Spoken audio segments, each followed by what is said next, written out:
Bonjour à tous, je suis ravi de vous retrouver aujourd'hui pour un nouveau format. On va parler entre guillemets de spiritualité, de développement personnel. C'est la première fois que on va faire ce format-là avec la Fée Enchanteresse, donc que vous connaissez sous le nom de Laetitia, votre créatrice d'enchantement et de bijoux. C'est un exercice difficile pour nous de le faire à deux. Donc tu as ton choix, toi, de ne pas te mettre devant l'objectif parce que c'est pas du tout ton truc, ce que je comprends. Mais on aimerait que ce format, on fait un test en fait aujourd'hui pour voir, en s'inspirant du podcast, d'avoir un sujet de discussion avec mon point de vue qui reste très terrestre, scientifique, cartésien, dans l'exploration des choses, en essayant de ramener l'immatériel dans la matière, et ta vision à toi avec tes capacités extrasensorielles un peu au perché, si je peux dire, hein, on peut le voir comme ça, ce qui fait deux points de vue différents, et c'est un peu ce qu'on veut chercher chez les gens, que chacun puisse exprimer sa vérité, son ressenti, pour avoir un point de vue plus large et toujours plus haut et plus lucide comme à chaque fois.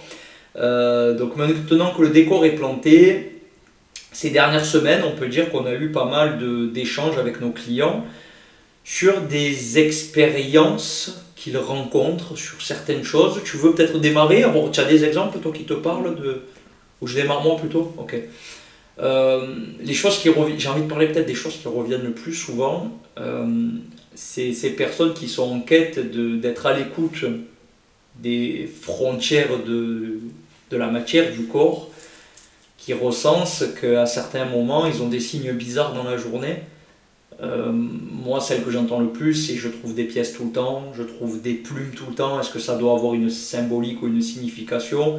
On peut le ranger dans la case des synchronicités, on en avait parlé dans une vidéo ensemble déjà.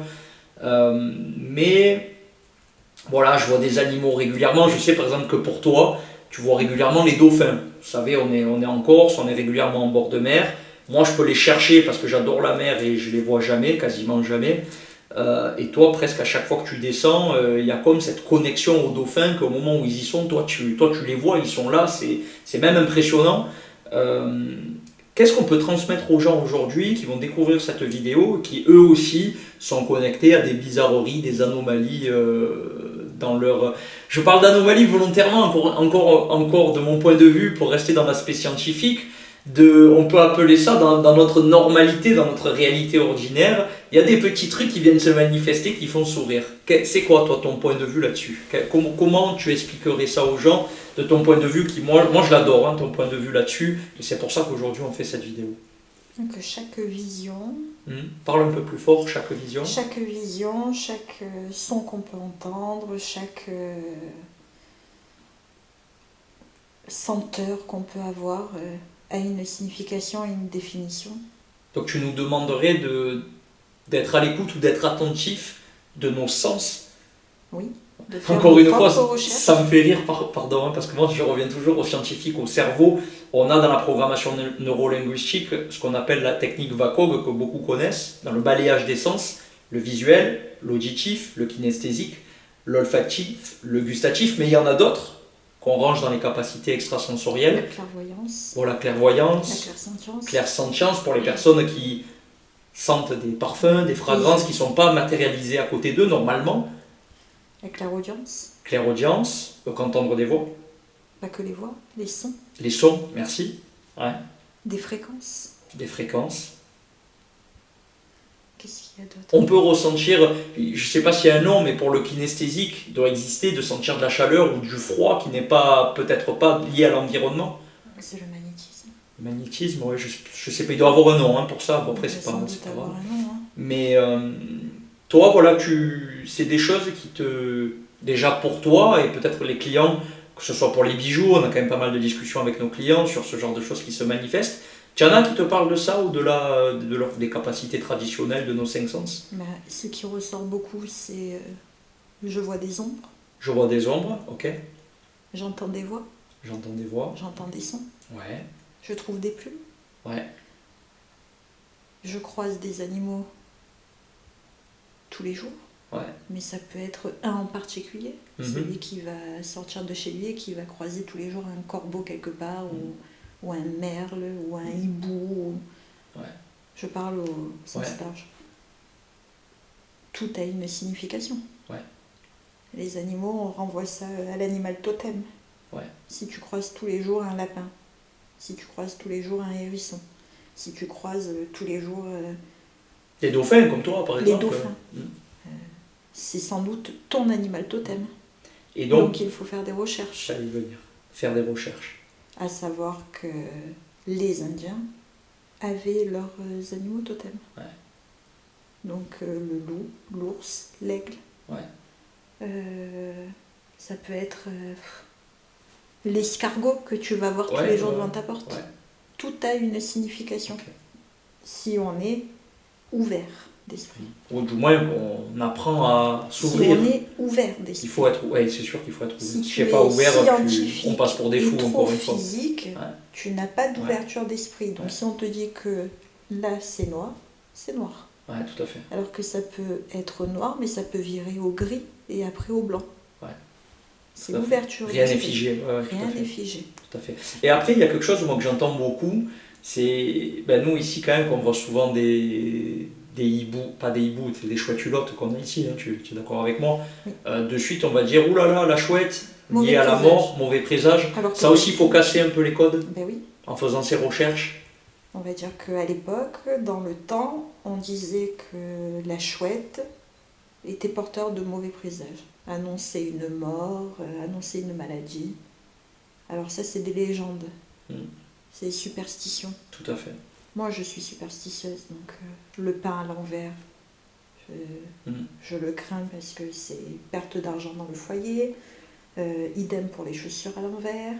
Idem pour les couverts croisés. Mais quand on fait nos propres recherches, la chouette, c'est la connexion au troisième œil, la connexion à ton intuition. C'est celle qui voit tout ce qui n'est pas visible. Donc elle éclaire ton champ de vision la nuit. Puisque la nuit, on n'a pas le même champ de vision, on n'a pas la même vision du tout. Donc tout a une signification. Pourquoi la chouette? Si tu croises des chouettes tous les jours, c'est qu'il y a quelque chose à faire avec la chouette. Ça peut être ton animal totem, ça peut être ton guide, à savoir que les guides spirituels peuvent être sous n'importe quelle apparence. C'est pas simplement une entité humanoïde. Ça peut être un oiseau, une chenille. Ça revient souvent, ça, hein, les personnes qui vivent le deuil, qui perdent un être cher. Les jours suivants, il y a quelque chose d'assez exceptionnel, un animal vraiment spécial qui apparaît. Oui. C'est important de se fier à ça. Nous, on en a eu l'expérience quand on est allé voir mon oncle. Tout à fait. Il adorait les chats et on a le chat qui est arrivé de nulle part et qui est resté avec nous tout le long où nous on est resté pour mon oncle. C'est clair. Donc si tu es ouvert d'esprit, tu vas sans doute penser que c'est un message de sa part, simplement pour nous dire je suis là avec vous, je suis venu vous voir. Alors qu'à plein d'autres moments, il n'a jamais vu de chat et à cet endroit. À d'autres moments, il n'y avait pas de chat ni même d'animaux. Donc tout a une signification et puis on le ressent. Tu finis par le ressentir, tu te dis oui là c'est ça, c'est le message qu'on m'envoie. D'accord. Il y a un vrai intérêt de se consacrer un petit peu à ça, de s'ouvrir à ça. Est-ce que d'un point de vue énergétique ça permet de mieux influencer son chemin? Est-ce que pas du tout? Est-ce que pour toi l'intérêt il est à un autre degré? Est-ce que c'est une forme de quête de soi? Pour moi, c'est personnel, c'est important de s'ouvrir à ça. Ta vie, elle serait différente si tu ne ferais pas attention à tout ça? Mais tu serais là à ne croire en rien. Quoi de plus triste que de croire en rien? Moi, je prends tous ces médecins, tous ces scientifiques qui pensent que le bleu est bleu et le rouge est rouge. Oui, on reste dans la vision étriquée de notre science actuelle, où l'ego a une part prédominante, parce que j'ai le caducé. C'est même pas de l'ego, c'est on t'inculque de manière scientifique. Les médecins, ils ont un parcours, tu le sais comme moi. Dans ta tête, que rouge est rouge, que bleu est bleu, que le rhume est un rhume et que c'est tu te mouches et tu tousses et tu as un peu de fièvre ou pas, que que l'angine c'est le mal à la gorge, que voilà, tu te tords la cheville, tu as une entorse, alors que cela peut être tout autre chose. Exactement. Si tu es ouvert d'esprit. Et j'ai un exemple, moi, qui me vient, que j'adore utiliser régulièrement. Je ne sais plus si c'est un médecin qu'on connaissait, je crois, il me semble que c'est un médecin qu'on connaissait, qu'on avait dans notre entourage, qui disait que pour pas justement être trop focalisé par la récurrence des choses, à force de voir des rhumes, dès qu'on a des symptômes, on va automatiquement presque focaliser en disant bon, c'est les symptômes du rhume.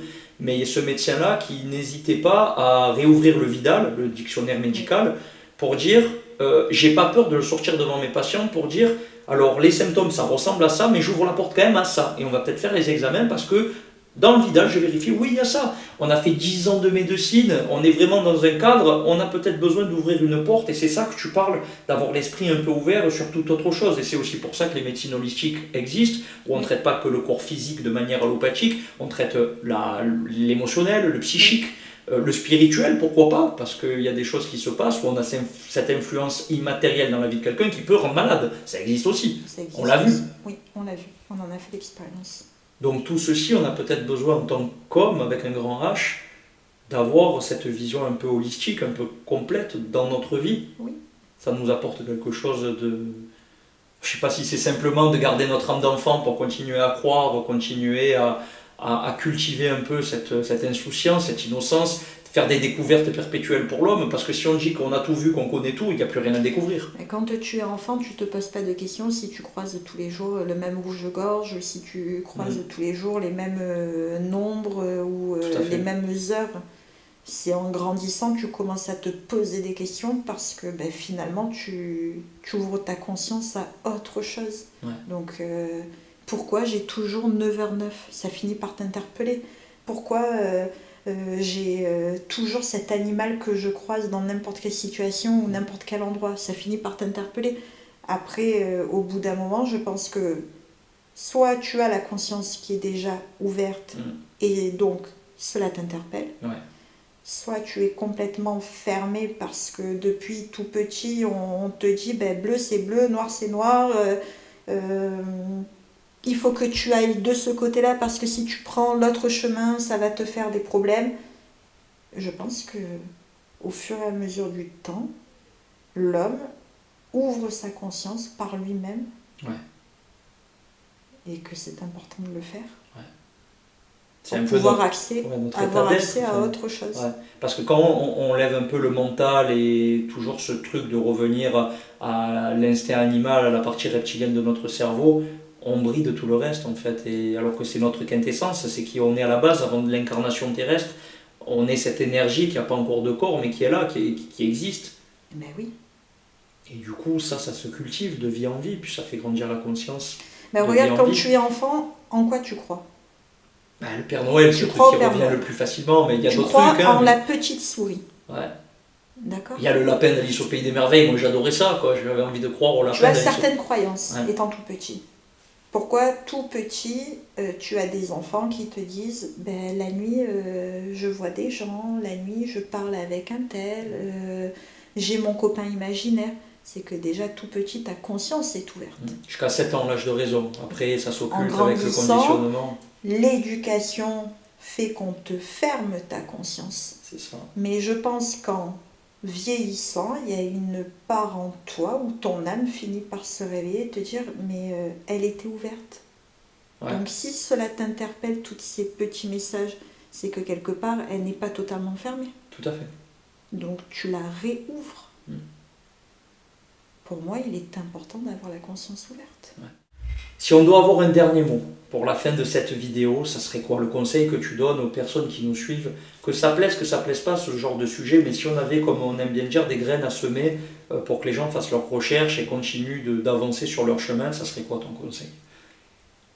Mon conseil ? Ouais. Ne pensez pas que vous êtes fou parce que vous voyez des ondes. Ça peut être simplement une ouverture de votre troisième œil, donc l'ouverture de votre champ de vision.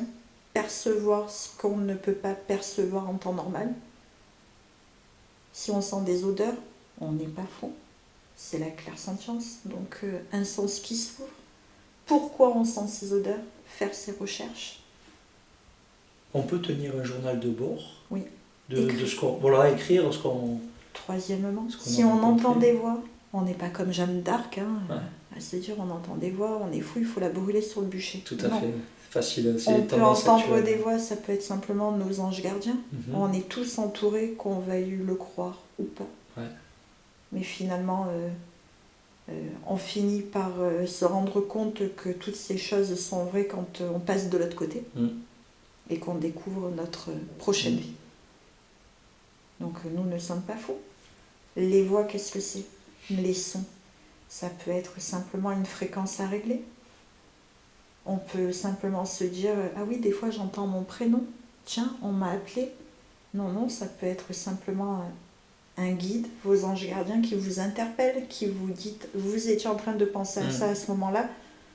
Oui, vous êtes sur la bonne route, sur la bonne voie. » Donc nous ne sommes pas fous.